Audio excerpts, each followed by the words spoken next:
Hi കൂട്ടുകാരി, എല്ലാവർക്കും നമസ്കാരം. ഇന്നത്തെ നമ്മുടെ വീഡിയോ എൻ്റെ എല്ലാ കൂട്ടുകാർക്കും വളരെ യൂസ്ഫുൾ ആണ്. ഞാൻ എൻ്റെ കാറ്ററിംഗിൽ വളരെ എളുപ്പത്തിൽ തന്നെ ഉണ്ടാക്കിയെടുക്കുന്ന ഒരു പാചക രീതിയാണ് നിങ്ങൾക്ക് വേണ്ടിയിട്ട് കാണിച്ചു തരുന്നത്. ഈ ഒരു കൊഴുക്കട്ട ഉണ്ട തയ്യാറാക്കി എടുക്കാനും വേണ്ടിയിട്ട് നമുക്ക് പൊടിയെ തിളച്ച വെള്ളത്തിൽ കുഴക്കണ്ട, കൈ പൊള്ളിക്കണ്ട, വളരെ എളുപ്പത്തിലാണ് നമുക്ക് ഈ മാവിനെ തയ്യാറാക്കാനും സാധിക്കുന്നത്. അതുപോലെ തന്നെ നമ്മൾ ഇതിൻ്റെ ഉള്ളിലേക്ക് വെക്കുന്ന ഫില്ലിങ് നേരത്തെ തന്നെ തയ്യാറാക്കി വെക്കുവാണെങ്കിൽ വളരെ ഈസി ആയിട്ട് തന്നെ നമുക്ക് എല്ലാവർക്കും വീട്ടിൽ തയ്യാറാക്കാനും സാധിക്കും. അപ്പോൾ എങ്ങനെയാണ് വളരെ ടേസ്റ്റിയും എളുപ്പത്തിൽ തയ്യാറാക്കി എടുക്കാനും പറ്റുന്ന തനി നാടൻ കൊഴുക്കട്ട കൊണ്ട് തയ്യാറാക്കി എടുക്കുന്നതെന്ന് നമുക്ക് വീഡിയോയിൽ കണ്ടു നോക്കാം. കൊഴുക്കട്ട തയ്യാറാക്കി എടുക്കാനും വേണ്ടിയിട്ട് ആദ്യമേ നമുക്ക് പൊടിയെ കുഴച്ചെടുക്കണം. ഇതിനായിട്ടൊരു മിക്സിയുടെ ജാർ എടുത്ത് വെച്ചിട്ടുണ്ട്.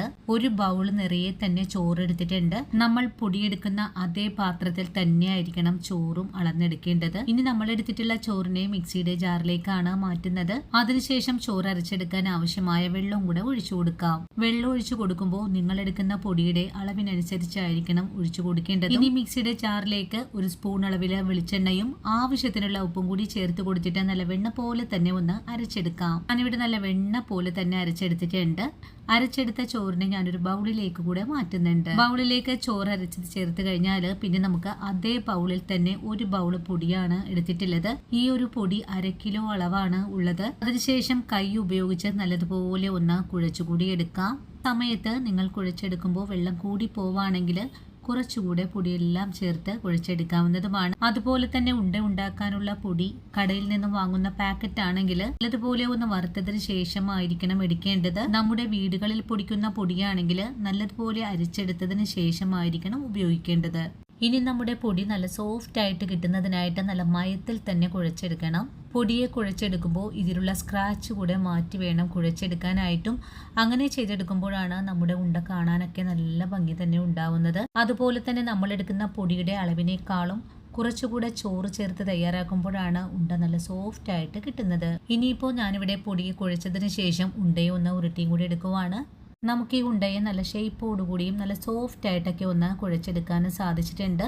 ഒരു തരി പോലും സ്ക്രാച്ചുകളൊന്നും ഇല്ലാതെയാണ് പൊടിയെ ഒന്ന് ഉരുട്ടിയെടുത്തിട്ടുള്ളതും. നമ്മൾ കുഴച്ചെടുത്തിട്ടുള്ള പൊടിയെ ഞാൻ ഇതുപോലെ ഒന്ന് ഉരുട്ടിയും കൂടി എടുത്തിട്ടുണ്ട്. ഇനി നമ്മുടെ ഉണ്ടയുടെ ഉള്ളിൽ വെക്കാനുള്ള ഫില്ലിങ് ഞാൻ നേരത്തെ തന്നെ വിളയിച്ച് മാറ്റി ഉരുട്ടി വെച്ചിട്ടുള്ളതാണ്. ഉണ്ടയുണ്ടാക്കുന്നതിന് മുമ്പായിട്ട് തന്നെ ഇതുപോലെ ചെയ്ത് വെക്കുവാണെങ്കിൽ വളരെ എളുപ്പത്തിൽ തന്നെ നമുക്ക് ഉണ്ട തയ്യാറാക്കാനും പറ്റും. ഞാനിപ്പോൾ പലപ്പോഴായിട്ട് ശർക്കരയും തേങ്ങയും വിളയിക്കുന്ന വീഡിയോ ചെയ്തിട്ടുള്ളത് കൊണ്ടാണ് അതുകൂടെ നിങ്ങളെ കാണിച്ചതെന്ന് ബോറടിപ്പിക്കാത്തത്. ഇപ്പോൾ നമ്മൾ ഉരുട്ടിയെടുത്തിട്ടുള്ള ഓരോ ബോൾസിനെയും നമുക്ക് വളരെ എളുപ്പത്തിൽ തന്നെ നമുക്ക് നിറച്ചു തുടങ്ങാം. ഞാൻ എൻ്റെ കാറ്ററിംഗിൽ വളരെ എളുപ്പത്തിൽ ഉണ്ടാക്കുന്ന ഒരു വിധമാണ് നിങ്ങളെ കാണിച്ചു തന്നിട്ടുള്ളത്.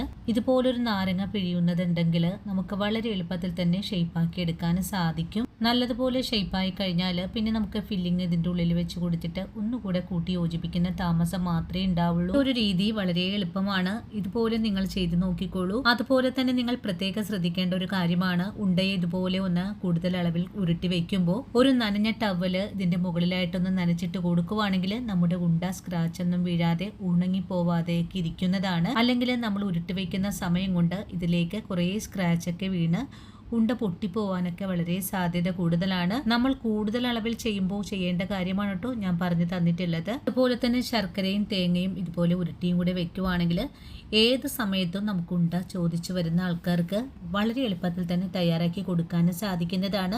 അതുപോലെ മാവിനെ ഇതുപോലെ പ്രസ് ചെയ്തെടുക്കുന്ന സമയത്ത് ഇതിൻ്റെ ഉൾഭാഗത്തൊക്കെ കുറച്ച് വെളിച്ചെണ്ണ പുരട്ടി കൊടുക്കുന്നത് വളരെ എളുപ്പത്തിൽ തന്നെ നമുക്ക് ഇതിൽ നിന്ന് അടർത്തിയെടുക്കാനും സാധിക്കുന്നതാണ്. ഈ ഒരു രീതിയിൽ തന്നെ നമുക്ക് ഉടനെ എല്ലാം തന്നെ തയ്യാറാക്കി എടുക്കാം. അങ്ങനെ വളരെ എളുപ്പത്തിൽ തന്നെ ഉണ്ടയെല്ലാം ഞാൻ ഇതുപോലെ ഒന്ന് ഷേപ്പാക്കി എടുത്തിട്ടുണ്ട്. ഇതിനുള്ളിൽ ഫില്ലിങ്ങും കൂടെ നിറച്ചൊന്ന് മാറ്റിയും കൂടെ വെച്ചിട്ടുണ്ട്. അതിനുശേഷം നമുക്ക് ഉടനെ തന്നെ ഇതിനെ ഒന്ന് വേവിച്ചുകൂടി എടുക്കാം. ഉണ്ടയെ വേവിച്ചെടുക്കാൻ വേണ്ടിയിട്ട് ഒരു ആവിപ്പാത്രം അടുപ്പിലേക്ക് വെച്ച് കൊടുത്തിട്ടുണ്ട്. ഇനി ഉരുട്ടിയെടുത്തിട്ടുള്ള എല്ലാ ഉണ്ടയും ഇതിൽ വെച്ചിട്ട് നമുക്കൊന്ന് വേവിച്ചുകൂടി എടുക്കാം. ഉണ്ടയെ വേവിച്ചെടുക്കുന്നതിന് മുമ്പായിട്ട് തന്നെ ആവിപ്പാത്രം ഇതുപോലെ ആവി കയറ്റി വെക്കേണ്ടതാണ്. ഇങ്ങനെ ചെയ്തെടുക്കുവാണെങ്കിൽ ഉണ്ട ഒരു തരി പോലും അടിയിലൊന്നും പിടിക്കാതെ തന്നെ നമുക്ക് വേവിച്ചെടുക്കാൻ സാധിക്കും. ഇനി ഉരുട്ടിയെടുത്തിട്ടുള്ള ഉണ്ടയെല്ലാം തന്നെ നമുക്ക് ഈ ആവിപ്പാത്രത്തിലേക്ക് ഒന്ന് വെച്ചുകൂടെ കൊടുക്കാം. ഉണ്ട ഇപ്പോൾ ഞാൻ എല്ലാം ഇവിടെ നിരത്തി കൊടുത്തിട്ടുണ്ട്. അതിനുശേഷം ഒരു 10 മിനിറ്റ് നേരം ഫുൾ ഫ്ലെയിമിൽ വെച്ച് നമുക്കൊന്ന് ആവിയിൽ വെച്ച് വേവിച്ചെടുക്കാം. ഉണ്ടയെ വേവിക്കാൻ വെച്ച് കൊടുത്തിട്ട് ഒരു 10 മിനിറ്റ് ഒക്കെ കഴിഞ്ഞിട്ടുണ്ട്. ഇനി നമുക്കൊന്ന് മൂടി തുറന്ന് നോക്കാം. ഒരു 10 മിനിറ്റ് കൊണ്ട് തന്നെ നമ്മുടെ ഉണ്ട നല്ലതുപോലെ തന്നെ ഒന്ന് വെന്തൊക്കെ കിട്ടിയിട്ടുണ്ട്. ഇതേ രീതിയിൽ പൊടിയെ കുഴച്ച് ഉണ്ട തയ്യാറാക്കുമ്പോൾ വളരെ എളുപ്പത്തിലാണ് ഉണ്ട വെന്തും കിട്ടുന്നതും. ഇനി നമുക്ക് ഈ ഉണ്ടയെ ഒന്ന് തണുക്കാനായിട്ട് മാറ്റി വയ്ക്കാം. അതിനുശേഷം ഒരു സെർവിങ് ബൗളിലേക്ക് കൂടെ മാറ്റി കൊടുക്കാം. ഈ ഒരു നാടൻ പലഹാരത്തിന് തയ്യാറാക്കി എടുക്കാനായിട്ട് ഒരു ബുദ്ധിമുട്ടും ഇല്ലാട്ടോ. ഇതേ ഒരു രീതിയിലാണ് നിങ്ങൾ പാചകം ചെയ്യുന്നതെങ്കിൽ വളരെ സിമ്പിളായിട്ട് തന്നെ ആർക്കും തയ്യാറാക്കാനും സാധിക്കും. വീഡിയോ കണ്ടിട്ട് ട്രൈ ചെയ്ത് നോക്കുക. ട്രൈ ചെയ്ത് നോക്കിയിട്ട് നിങ്ങൾക്ക് ഇഷ്ടപ്പെടുവാണെങ്കിൽ നമ്മുടെ ചാനൽ കൂടി സപ്പോർട്ട് ചെയ്യാൻ മറക്കല്ലേ. അതുപോലെ തന്നെ നിങ്ങളുടെ അഭിപ്രായങ്ങളെല്ലാം കമൻസ് ആയിട്ട് അറിയിക്കാനും മറന്നുപോകരുത്. ഈ ഒരു വീഡിയോയും എൻ്റെ കൂട്ടുകാർക്ക് വളരെ തന്നെ പ്രയോജനകരമായിരിക്കും. നിങ്ങൾ തരുന്ന ഓരോ വാക്കുകളുമാണ് മറ്റുള്ള ആൾക്കാരിലേക്ക് നമ്മുടെ വീഡിയോ എത്തപ്പെടുന്നതും. ഇനിയിപ്പോൾ വീഡിയോ കണ്ട് സപ്പോർട്ട് ചെയ്യുന്ന എൻ്റെ എല്ലാ കൂട്ടുകാരോടും ഇനിയും കാണാനിരിക്കുന്ന എൻ്റെ പ്രിയ കൂട്ടുകാരോടും ഒത്തിരി നന്ദി സ്നേഹമൊക്കെ അറിയിച്ചുകൊണ്ട് നാളെ രാവിലെ ഓടിയെത്താം. അതുവരെയും ഒത്തിരി സ്നേഹത്തോടെ വീണ്ടും കാണാം.